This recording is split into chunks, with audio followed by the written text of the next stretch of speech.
E é exatamente por isso que, quando você fala em uberização, você lembra da Uber, porque o termo foi cunhado a partir da experiência da Uber no mundo, né? Tem até um livro do Thomas Lee que ele explica mais ou menos como que foi a ideia, né? Que esse pessoal lá do Vale do Silício nos Estados Unidos tiveram, que pelo que consta da história, eles estavam em Paris com dificuldade de encontrar um táxi e eles pensaram, olha, por que não podemos pensar, qualquer pessoa dirigindo e ganhar um dinheiro com isso? Pois é, mas a coisa não ficou assim, né? Colocou-se o elemento de empresa, colocou-se a organização desse trabalho na esteira, utilizando-se da esteira, da dinâmica da economia do compartilhamento. Além disso, né, e depois disso aconteceu o que nós estamos vendo, que hoje nós temos serviços uberizados dos mais diversos possíveis. Você não contrata mais os entregadores por aplicativo, por exemplo, que no momento agora atual da pandemia, eles estão em destaque, até porque eles conseguiram fazer um movimento nacional de paralisação recentemente, né?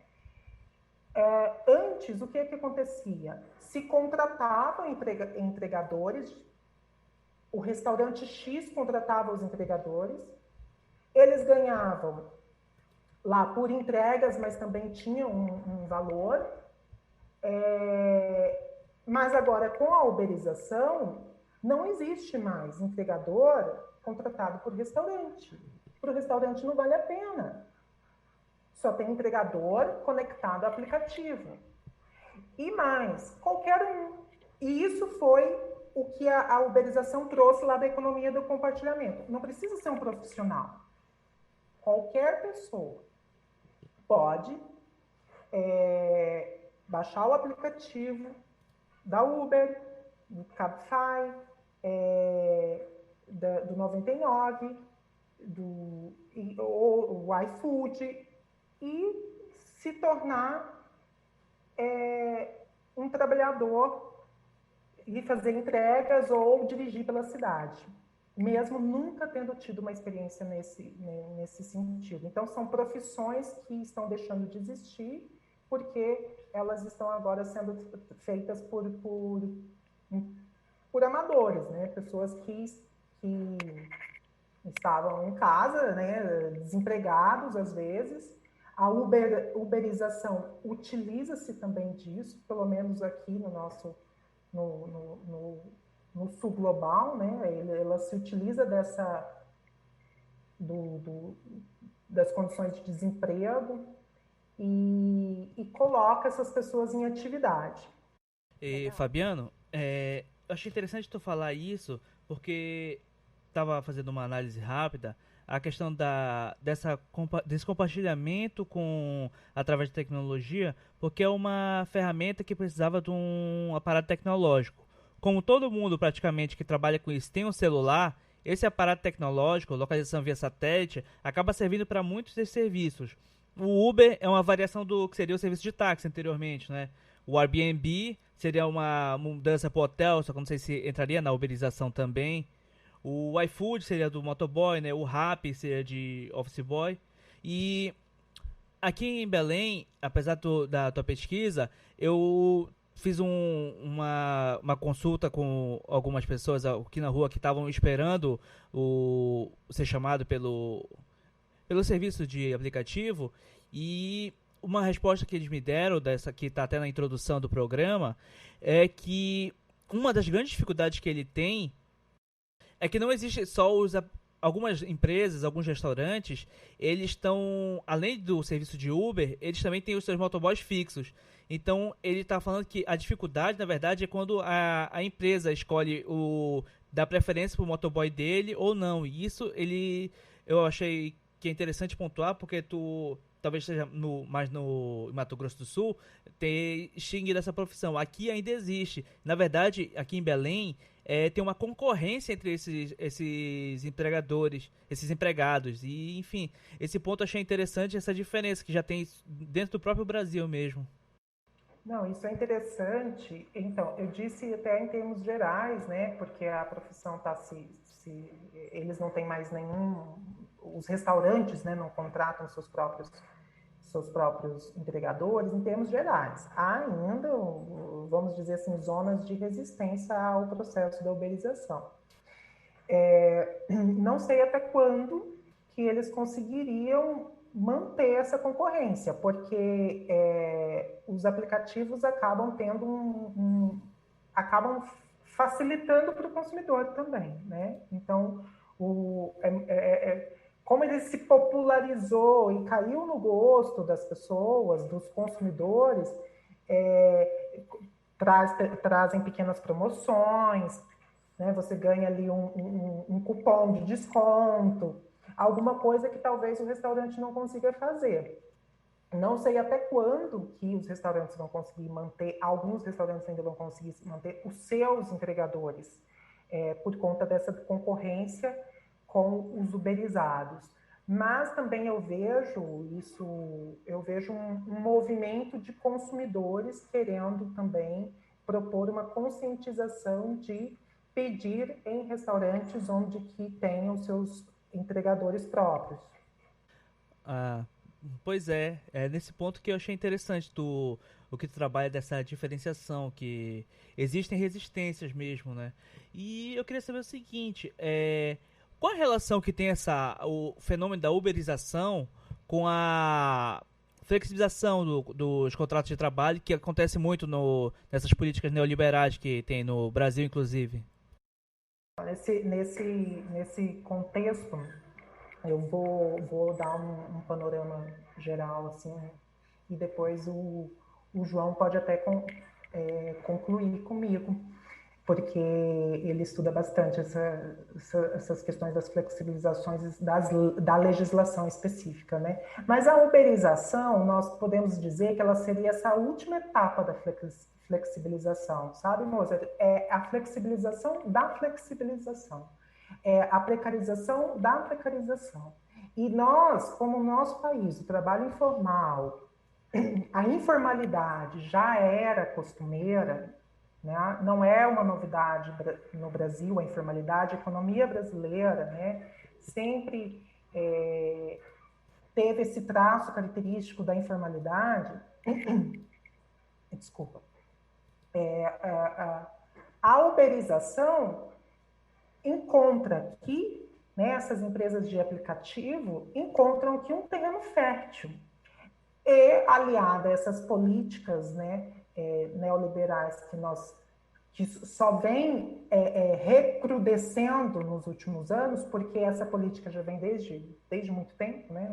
Essa tendência já vinha acontecendo, nós só estamos aprofundando, né, essa política liberal agora, né, no atual, junto ao atual governo, há um aprofundamento, a uberização cai no gosto de todos, porque ela acaba colocando, isso também é importante fazer um parêntese para a gente pontuar. Ela usa discursos muito persuasivos, porque a uberização se utiliza do discurso do empreendedorismo, chamando o trabalhador para ser patrão de si mesmo. E quem não quer isso? Porque ser empregado é ser alijado de muitos direitos e ser expropriado do seu conhecimento, né, do seu saber, do seu trabalho, e muitas vezes explorado. Então, o brasileiro, em específico, né, se encanta com essa proposta de ser empreendedor e mergulha nessa etapa mais profunda da precarização. E, por outro lado, a uberização também cai no gosto do mercado consumidor. João, quer falar alguma coisa, completar? Que o Fabiano tinha falado? Sim, sim, por favor. A uberização é interessante também notar que ela, como o Fabiano disse, ela não é recente, ela já, além de ser um fenômeno complexo, ele é um fenômeno que vem se construindo por diversos elementos que têm ocorrido de alteração no mercado de trabalho, na forma como o trabalho ele é encarado, ele é organizado no Brasil. Né? Vem de uma tendência de diminuição de postos de trabalho formais, né? Principalmente a partir das últimas crises econômicas, né? A gente tem a de 2008, a de 2016 mais recentemente no Brasil.